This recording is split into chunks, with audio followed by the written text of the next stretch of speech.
നോമ്പുകാലം മൂന്നാം ചൊവ്വാഴ്ച. ഹൃദയപൂർവമായ ക്ഷമ.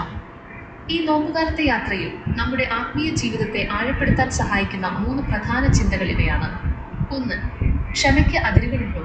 പത്രോസ്ലീഹ യേശുവിനോട് ചോദിക്കുന്നു, കർത്താവേ, സഹോദരൻ എന്നോട് തെറ്റ് ചെയ്താൽ ഞാൻ എത്ര പ്രാവശ്യം ക്ഷമിക്കണം? 7 പ്രാവശ്യം മതിയോ? എന്നാൽ യേശുവിൻ്റെ മറുപടി നമ്മെ അമ്പരപ്പിക്കുന്നതാണ്. 7 പ്രാവശ്യമല്ല, 77 വട്ടം. ചിന്ത: ദൈവത്തിന് നമ്മോടുള്ള ക്ഷമയ്ക്ക് പരിധികളില്ല.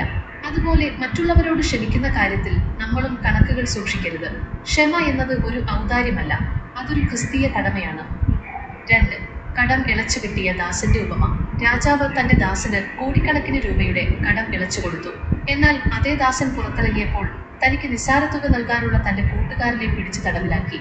ചിന്ത: ദൈവം നമ്മുടെ വലിയ പാപങ്ങൾ കുമ്പസാരത്തിലൂടെയും പ്രാർത്ഥനയിലൂടെയും മാപ്പാക്കി തരുന്നു.